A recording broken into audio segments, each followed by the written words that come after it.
Okay, volt ampere relations for BJT bipolar junction transistor के लिए volt ampere relation अपन को निकालने हैं। तो इसके लिए हमें ट्रांजिस्टर के टाइप्स ऑफ कॉन्फ़िगरेशन देखने पड़ेंगे। तो कॉन्फ़िगरेशन जो होता है ट्रांजिस्टर का वो 3 टाइप के होते हैं। 3 टर्मिनल होते हैं, उन्हीं के नाम पे रखा जाता है। सबसे पहला होता है उभयनिष्ठ आधार विन्यास, कॉमन बेस कॉन्फ़िगरेशन।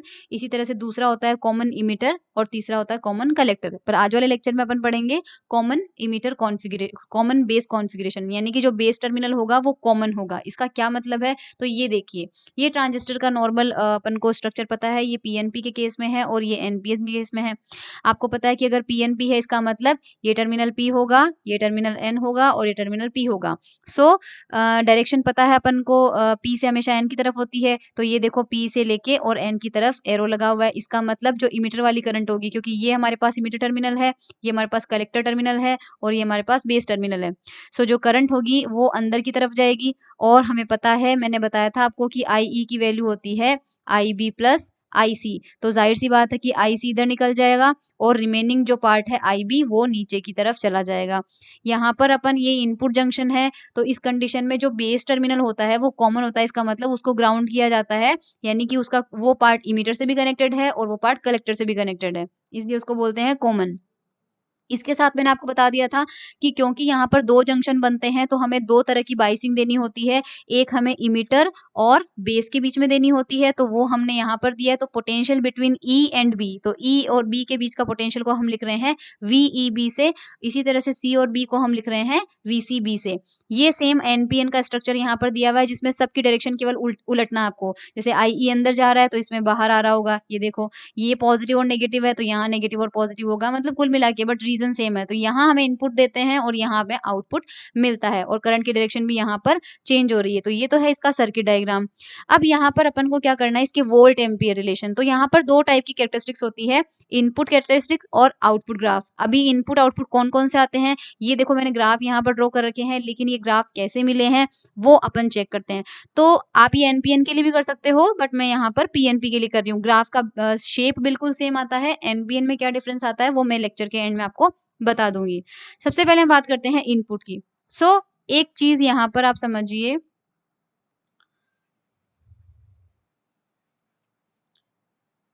तो यहाँ पर अपन देखते हैं, ये पीएनपी वाला डायग्राम ही मैं लेके चलूंगी, इसको अच्छे से समझना। यहाँ पर अपने पास पीएनपी को सपोज या फिर मैं एनपीएन, जो भी आप दोनों के लिए वो चीज कॉमन है। तो सपोज ये एन है, ये पी है और ये एन है, ठीक है। तो यहाँ पर 2 डायोड बन रहे हैं, तो ये हमारा पहला डायोड हो गया, ठीक है, और ये हमारा दूसरा डायोड हो गया। तो बैक टू बैक हम 2 डायोड के रूप में बना सकते हैं। अब देखो ये एन टर्मिनल है, ठीक है, तो एन को ऐसे बनाते हैं। ये पी टर्मिनल है तो पी को ऐसे बनाते हैं। तो पहला डायोड तो हमारा इस तरह से हो गया। दूसरा डायोड में ये पी वाला पार्ट है, पी वाले पार्ट को ऐसे बनाते हैं और ये एन वाला पार्ट है तो इसको एन को, तो ये दोनों डायोड बैक टू बैक इस तरह से कनेक्टेड है, ठीक है। ये हमारा इनपुट टर्मिनल हो गया, यहाँ पर हमारा बेस टर्मिनल हो गया और यहाँ पर हमारा कलेक्टर टर्मिनल हो गया, ठीक है। तो पहला जंक्शन हमारा ई और बी है। अब नॉर्मली अपन, कल मैंने बताया था आपको, सॉरी प्रीवियस लेक्चर में मैंने आपको बताया था कि नॉर्मली क्या होता है, जो इनपुट वाला जंक्शन है, ये डायोड नंबर 1 जो है और डायोड नंबर 2 है। डायोड 1 को हम कैसे रखते हैं, फॉरवर्ड बायस पे रखते हैं, और डायोड 2 को हम कैसे रखते हैं, रिवर्स बायस पे रखते हैं। उसका रीजन मैंने प्रीवियस लेक्चर में एक्सप्लेन कर रखा है कि करंट का आसानी से फ्लो हो जाए, उसके लिए ये फॉरवर्ड बायस और ये रिवर्स बायस में अपन को मिलता है। जब हम इनपुट ग्राफ बनाते हैं, इनपुट ग्राफ किस किस के बीच में बनेगा और क्या कांस्टेंट रखना है, तो वो आप ध्यान से समझ लीजिए। इनपुट ग्राफ जो होता है वो इनपुट करंट, इस केस में इनपुट करंट है आईई, ध्यान रखना, और बाहर निकलने वाली करंट है आईसी, ठीक है। और बेस टर्मिनल कॉमन है, इसलिए उसकी करंट को कोई नाम नहीं दिया जाता है। तो इस कंडीशन में जब कॉमन बेस कॉन्फ़िगरेशन की हम बात करते हैं तो हमारी इनपुट करंट होती है आईई और आउटपुट करंट होती है आईसी। अभी इनपुट वोल्टेज क्या होगा, ध्यान रखना कि इनपुट डायोड कौन सा माना जाता है, फर्स्ट वाला, और आउटपुट वाला कौन सा माना जाता है, 2 नंबर वाला। तो ई और बी के बीच में जो पोटेंशियल है, जो कि क्या था, ईबी, ये हमारा होगा इनपुट वोल्टेज। ओके, आउटपुट हमें कहाँ मिल रहा है, सी और बी के बीच में, तो वी सी बी हमारा क्या हो जाएगा, आउटपुट वोल्टेज। ओके, यहाँ पर आपको डायग्राम में भी दिख जाएगा। तो यहाँ पर ये इनपुट करंट और इनपुट वोल्टेज के बीच में जब हम ग्राफ ड्रॉ करते हैं और उस वक्त हम आउटपुट पोटेंशियल को कांस्टेंट रखते हुए वो ग्राफ ड्रॉ करते हैं, तो ऐसे ग्राफ को कहा जाता है निवेशी अभिलाक्षणिक या फिर इनपुट कैरेक्टरिस्टिक। तो यहाँ पर आप देखो, ये इनपुट ग्राफ है, मैंने बताया था आईई करंट इनपुट करंट है, VEB इनपुट पोटेंशियल है और आउटपुट वोल्टेज को कांस्टेंट रखते हुए ग्राफ प्लॉट किया गया है। कांस्टेंट का मतलब है जब -18 था तो ये वाला ग्राफ मिला, ग्राफ नंबर 1, -8 पे रखा तो 2, 0 पे रखा तो 3। अभी ये माइनस क्यों लिया है? क्योंकि हम ये जो ग्राफ प्लॉट कर रहे हैं वो पीएनपी के लिए कर रहे हैं, और मैंने प्रीवियस लेक्चर में आपको साइन कन्वेंशन बताया है कि पीएनपी के लिए आईई पॉजिटिव होता है, आईसी नेगेटिव लिया जाता है, वीईबी पॉजिटिव होता है, वीसीबी नेगेटिव होता है। तो आप साइन पे मत जाइए, आपको ग्राफ एनपीएन के लिए भी ऐसे के ऐसे ही मिलेंगे। बस ये जो आईई की वैल्यूज आपने रख रखी है 0, 1, 2, उसमें अगर एनपीएन के लिए करेंगे तो इसके आगे सबके आगे माइनस आ जाएगा, और ये जो आईसी वाली रेंज है इनमें हमारे पास पॉजिटिव आ जाएगा। सिमिलरली ये नीचे देखो वीसीबी की वैल्यूज 0, -2, -4 ये सब की जगह +2, +4, but graph as it is रहेगा। तो क्वेश्चन में आपसे पूछा जाए एनपीएन के लिए बनाओ चाहे पीएनपी के लिए बनाओ, आपको ग्राफ बिल्कुल सेम टू सेम बनाने हैं। बस ये चीज ध्यान रखनी है कि जो क्वांटिटीज आप ग्राफ में लिखते जा रहे हो, ऐसा भी नहीं है देखो ये नेगेटिव है फिर भी मैंने ग्राफ के ऊपर प्लॉट किया इनको, तो इससे कोई फर्क नहीं पड़ता कि आप नेगेटिव है तो नीचे प्लॉट करो। ये हमारी इच्छा होती है कि हम कहीं पर भी इनको प्लॉट कर सकते हैं। सो पहले इनपुट की बात करते हैं। तो इनपुट के लिए आपके पास पहले डायोड की, अब मैं आपको एक बात बताना चाहती हूँ, मैंने एक लेक्चर दिया था जिसमें मैंने बताया था कि पीएन जंक्शन डायोड इक्वेशन, एक सिंपल पीएन डायोड के लिए हमने पीएन डायोड इक्वेशन बनाई थी, और हमने जब ग्राफ प्लॉट किया था तो वो ग्राफ हमें कुछ इस तरह से मिला था। ये I वर्सेस V का ग्राफ हमें सिंपल डायोड के लिए मिला था, एक पीएन डायोड के लिए। जब, और हमें पता है कि इस रीजन में डायोड फॉरवर्ड बायस हुआ करता था और इस रीजन में डायोड रिवर्स बायस हुआ करता था। तो आप फॉरवर्ड बायस का ग्राफ देखो, फॉरवर्ड बायस का ग्राफ सीधा इस तरह से इंक्रीज होता है, एक्सपोनेंशियली इंक्रीज होता है। तो क्योंकि हम यहाँ ग्राफ किस किस के बीच में प्लॉट कर रहे हैं, इनपुट करंट और इनपुट वोल्टेज, यानी कि हम इस पहले वाले डायोड के लिए ग्राफ प्लॉट कर रहे हैं, और क्योंकि पहला वाला डायोड फॉरवर्ड बायस है तो ग्राफ की शेप बिल्कुल वैसी आएगी जैसी कि हमने डायोड के लिए पढ़ी थी, और वो ऐसी ही होती है। पीछे हमने कुछ भी नहीं बनाया क्योंकि डायोड हमेशा कैसा है, ये फॉरवर्ड बायस के अंदर है। अब यहाँ पर वीसीबी की अलग अलग वैल्यूज के लिए ग्राफ कैसे आए, तो सपोज हमें करंट कांस्टेंट चाहिए आई, और सपोज हमें 4 एम्पियर की करंट चाहिए, तो 4 एम्पियर के करस्पॉन्डिंग अगर आप एक लाइन ड्रॉ करो तो ग्राफ को 3 पॉइंट पे वो काटेगा। जो ग्राफ का फर्स्ट पॉइंट, ये फर्स्ट समझ लो, फर्स्ट ग्राफ है, ये नंबर 2 है और ये नंबर 3 है। सो वीसीबी की वैल्यू सबसे ज्यादा, हालांकि माइनस साइन है पर माइनस को आप भूल जाइए, केवल मैग्नीट्यूड की बात करते हैं। मैग्नीट्यूड वीसीबी का सबसे ज्यादा कहाँ पर है, पहले वाले ग्राफ में, और उस कंडीशन में वीईबी का मान सबसे कम है। फिर आगे वाले ग्राफ में वीसीबी का मान घट गया और वीबी का मान बढ़ गया। थर्ड वाले ग्राफ में वीसीबी का मान तो बिल्कुल ही 0 हो गया और वीईबी का मान बहुत ज्यादा हमको देना पड़ रहा है। अब इसको समझते हैं यहाँ पर क्या हो रहा है। आपको पता है कि ये स्ट्रक्चर हमारे पास सपोज करो एन, पी और एन है, या फिर जैसी भी आपकी इच्छा हो, कुछ भी आप समझ लो। तो ये वाला जंक्शन में क्योंकि अपन को पहला वाला डायोड क्या रखना पड़ता है, फॉरवर्ड बायस, यानी ये नेगेटिव बैटरी के नेगेटिव से कनेक्टेड होगा, ठीक है। और यहाँ पर अपन ने दे रखा है पॉजिटिव, और ये रिवर्स बायस रखते हैं दूसरा वाला, तो रिवर्स बायस कब होगा, जब ये नेगेटिव को पॉजिटिव से कनेक्ट करते हैं, ठीक है। तो ये पॉजिटिव है, ये नेगेटिव है, ये पॉजिटिव है, ये नेगेटिव है। अब होगा क्या कि इन दोनों के बीच का पोटेंशियल सपोज करो वीईबी है, और ये वाला पोटेंशियल है हमारा वीसीबी यहाँ पर। तो जब हम, क्योंकि पहला डायोड फॉरवर्ड बायस में है, फॉरवर्ड बायस में आपको पता है कि डिप्लीशन लेयर की हाइट बहुत ही कम हो जाती है, जो कि पहले डायोड पर होगी, इस जगह डिप्लीशन लेयर घट जाएगी और इलेक्ट्रॉन आसानी से इसको पार कर जाएंगे। और पार क्यों करेंगे, क्योंकि नेगेटिव वाले इलेक्ट्रॉन जो है इस बैटरी के नेगेटिव टर्मिनल से रिपेल होंगे, प्रतिकर्षित होंगे, इधर चले जाएंगे। इधर जाने के लिए इनको जो पुश आप दोगे वो कहाँ से दोगे, वीईबी से। अब आप एक बात समझिए, वीईबी का मान जितना ज्यादा बढ़ाओगे उतना ज्यादा यहाँ के इलेक्ट्रॉनों को रिपल्शन मिलेगा और ज्यादा से ज्यादा स्पीड से वो इस जंक्शन को क्रॉस कर जाएंगे। तो अगर आप वीईबी की वैल्यू बढ़ाते हो तो डेफिनेटली आपको करंट की वैल्यू बढ़ेगी ही मिलेगी। इस वजह से वो तो हमने ग्राफ में देख लिया कि ग्राफ के अंदर ये वीईबी के मान को बढ़ाने से आईई बढ़ रहा है एक्सपोनेंशियली। तो वीसीबी का क्या रोल है, वीसीबी के आगे यहाँ पर है पॉजिटिव टर्मिनल, और वो क्या काम कर रहा है कि जो इलेक्ट्रॉन जंक्शन को पार करके आएंगे उनको ये पॉजिटिव टर्मिनल खींचेगा, खींचने के लिए ये सेकंड वाले जंक्शन को भी पार करवा देगा। तो पहले वाले जंक्शन को पार करवा रहा है ये वाला पोटेंशियल, और सेकंड वाले जंक्शन को पार करवाने की मदद मिल रही है इस वाले पोटेंशियल से, क्योंकि बैटरी का पॉजिटिव टर्मिनल है, इलेक्ट्रॉनों को अपनी तरफ खींच लेगा। अगर दोनों मिलके काम करे तो अच्छी बात है, लेकिन अब इसका क्या मतलब है कि अगर वीईबी का मान कम है तो यहाँ से इलेक्ट्रॉन कम स्पीड से पहले जंक्शन को क्रॉस करेंगे, तो दूसरे वाले पोटेंशियल को ज़्यादा मेहनत करनी पड़ेगी उसको खींचने के लिए।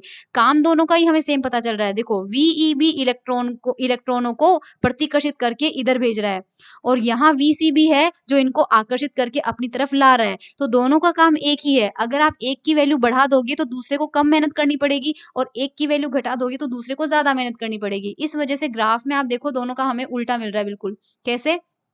ग्राफ नंबर 1 में देखो वीसीबी का मान 18 है तो 18 वोल्ट की मेहनत तो वीसीबी ने कर दी इसलिए वीईबी को कम मेहनत करनी पड़ी। तो सबसे पहले देखो ये वैल्यू कितनी है, सपोज 0.7 पे ही मिल गया अपन को। फिर वीसीबी की मेहनत आपने कम कर दी, 8 वोल्ट कर दी, तो वीईबी को ज्यादा मेहनत करनी पड़ेगी तो 0.8 इसका इंक्रीज हो गया। तो ये इंक्रीज हो रहा है और वो क्या हो रहा है, डिक्रीज, क्योंकि दोनों को मिला के एक ही काम करना है। इस रीजन से हमें 3 वैल्यूज मिल रही है। अच्छा, जीरो से लेके ये ग्राफ यहाँ से स्टार्ट क्यों नहीं हुआ? पहले हम वोल्टेज बढ़ाते जाते हैं लेकिन हमें करंट नहीं मिलती है। एक पर्टिकुलर वैल्यू जैसे कि 0.4 या 0.3 पे आ जाके आप देखो ग्राफ ऊपर मिल रहा है। तो इसका क्या कारण है, इसको भी समझ लेते हैं फटाफट। सो जब ये एन पी और एन होता है तो यहाँ पर डिप्लीशन लेयर बनती है और आपको पता है कि आप जब यहाँ पर पोटेंशियल दोगे तो वो पोटेंशियल पहले तो इलेक्ट्रॉनों को इस डिप्लीशन लेयर को पार करना है। करंट तब फ्लो होना शुरू होती है जब इलेक्ट्रॉन बिना रुकावट के आसानी से फ्लो होना शुरू हो जाए।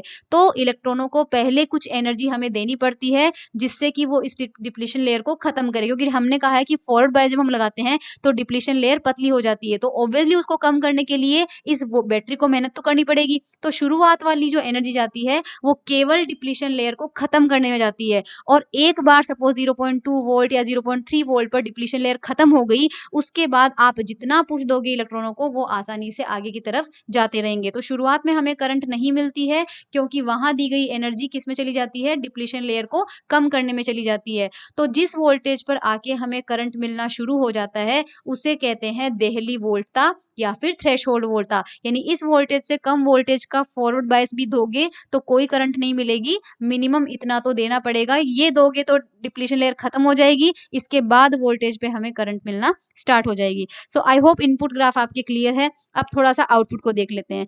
आउटपुट ग्राफ किस किस के बीच में है, देखो आईसी के बीच में है और वीसीबी के बीच में है। तो एक बार मैं देख लेती हूँ आईसी और वीसीबी का मतलब क्या है। सो हमारे दो डायोड हमने कैसे बनाए थे एक बार देख लेते हैं।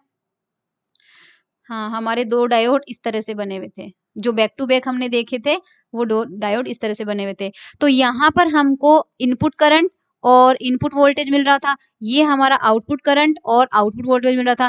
पहला ग्राफ हमने इस डायोड के लिए प्लॉट किया है, तो दूसरा ग्राफ हम करेंगे इस वाले डायोड के लिए प्लॉट। अब हमें पता है कि ये क्या होता है, फॉरवर्ड बायस में होता है और ये क्या होता है, रिवर्स बायस में होता है। तो रिवर्स बायस वाला जो ग्राफ होगा वही हमें आईसी और वीसीबी के बीच में बनाना है। अब रिवर्स बायस में आपको पता है ग्राफ कैसा होता है।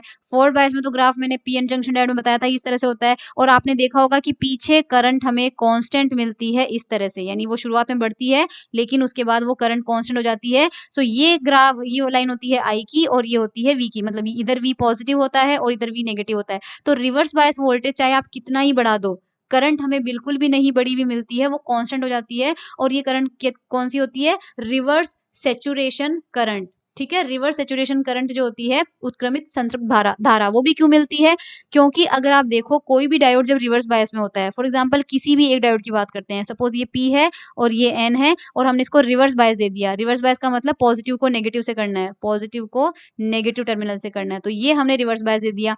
ठीक है, अब यहाँ पर आप सोचो कि जो होल हैं, इस पी टाइप के जो होल हैं वो तो इस माइनस से आकर्षित होंगे, तो कभी भी वो जंक्शन को पार नहीं करेंगे क्योंकि वो सब लेफ्ट साइड में जाना चाहेंगे क्योंकि बैटरी का नेगेटिव टर्मिनल कनेक्ट है। लेकिन हर पी टाइप में कुछ माइनॉरिटी चार्ज कैरियर्स होते हैं इलेक्ट्रॉन के रूप में, हर एन टाइप में कुछ माइनॉरिटी चार्ज कैरियर्स होते हैं होल के रूप में, जो कि बहुत ही कम होते हैं, उनकी संख्या बहुत ही कम होती है। तो जब ये नेगेटिव टर्मिनल है तो इस पी टाइप में जो 2-4 इलेक्ट्रॉन्स माइनॉरिटी चार्ज कैरियर्स के हैं वो इस माइनस टर्मिनल से प्रतिकर्षित होकर क्या करेंगे, जंक्शन को पार करेंगे और जंक्शन को पार करके सर्किट में करंट फ्लो करवाएंगे। इसी तरह से एन टाइप के जो होल हैं वो क्या करेंगे, यहाँ पर कुछ कुछ होल हैं वो इस पॉजिटिव टर्मिनल से प्रतिकर्षित होंगे और जंक्शन को पार करके करंट, इसलिए हमें थोड़ी बहुत करंट तो यहाँ पर मिल जाती है पर वो वैल्यू बहुत कम होती है। सो ग्राफ देखो अब एक ऐसा बनना चाहिए, अगर मैं इसी ग्राफ को उल्टा करके दिखाऊं आपको, क्योंकि देखो वर्टिकल में जा रहा है आई और जिस डायरेक्शन में आप वोल्टेज बढ़ाए जा रहे हो ग्राफ उसके बिल्कुल पैरेलल आ रहा है। इस ग्राफ को उल्टा बनाते हैं। उल्टा मतलब सपोज माइनस भी अपन इधर रखते हैं और करंट की नेगेटिव वैल्यू अपन इधर रखते हैं, तो हमने आप देखा ये करंट की वैल्यू थोड़ी सी बढ़ती है और उसके बाद चाहे वोल्टेज आप कितना ही बढ़ाओ वो क्या हो जाती है, कांस्टेंट हो जाती है। तो इस तरह का ग्राफ अपन को मिल रहा है, करेक्ट। तो यहाँ पर अब देखो रिवर्स बायस में जो डायोड का ग्राफ होता है वही हमें आउटपुट में मिलता है। तो अगर आप देखो तो ये सारे graph number 1, number 2, number 3, number 4 सबका शेप कैसा आता है, जैसा मैंने अभी बताया था कि रिवर्स डायोड के लिए जो ग्राफ होता है सबका शेप वैसा ही आ रहा है। करंट एक वैल्यू से बढ़ती है, उसके बाद वोल्टेज को आप चाहे कितना ही इंक्रीज करो, करंट वाला ग्राफ क्या हो जाता है, पैरेलल टू दिस एक्सिस हो जाता है। सो यहाँ पर क्या हो रहा है कि यहाँ पर अपन को रिवर्स डायोड का ग्राफ तो मिल गया, लेकिन इस ग्राफ को 3 रीजन में बांटा जाता है। तो पहला रीजन होता है ये ऑरेंज वाला which is called active region, सक्रिय क्षेत्र। दूसरा होता है सैचुरेशन रीजन, संतृप्त क्षेत्र। और तीसरा होता है कट ऑफ रीजन, अंतक क्षेत्र। अब एक एक करके देखते हैं कि इनका मतलब क्या है।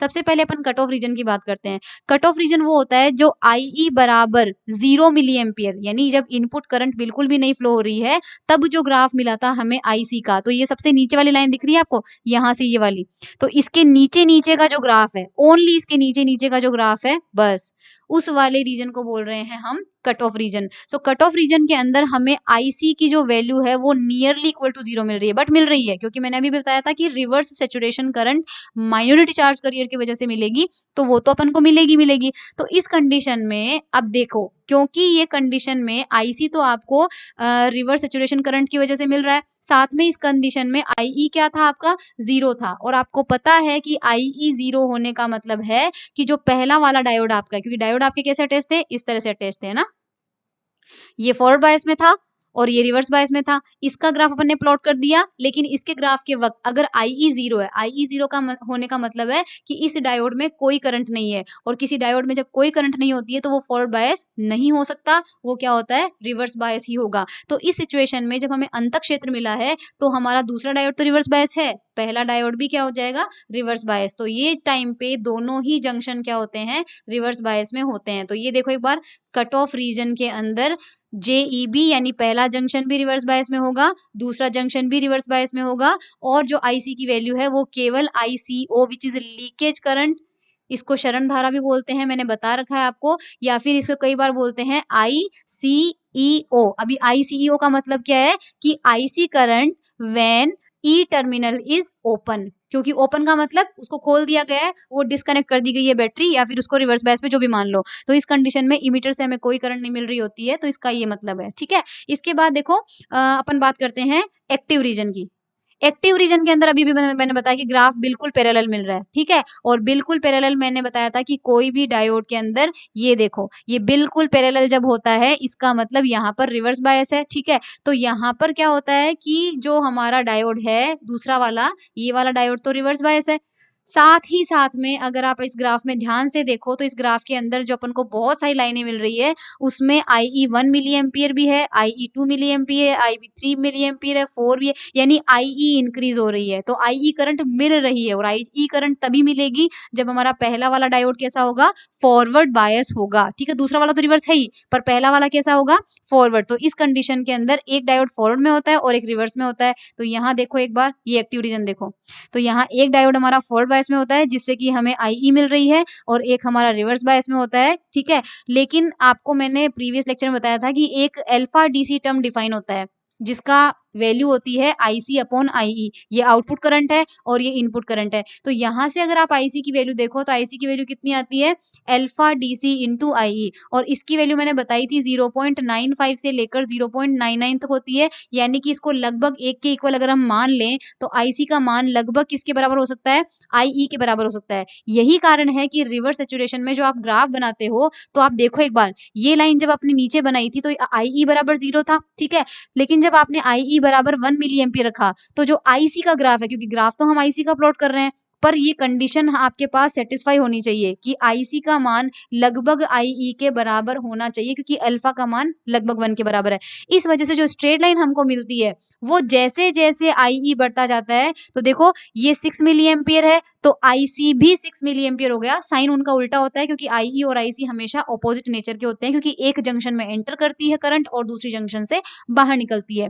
सो IE अगर 6 मिली एम्पियर तक पहुंचेगा तो IC की हाईएस्ट वैल्यू कितनी हो सकती है, 6 हो सकती है। तो रिवर्स सैचुरेशन करंट के अंदर ग्राफ तो आपको स्ट्रेट लाइन मिलेगा, पर उसका जो मैग्नीट्यूड होगा वो IE के बराबर हो जाएगा, क्योंकि ये रिलेशन ट्रू होता है। सो ये एक्टिव रीजन में होता है। अब बात करते हैं सैचुरेशन रीजन की। अगर आप सैचुरेशन रीजन को क्लियरली विजिबल करो तो सैचुरेशन, अच्छा यह ध्यान रखना कि इसके अंदर VCB का कोई प्रभाव नहीं पड़ रहा है एक्टिव रीजन के अंदर।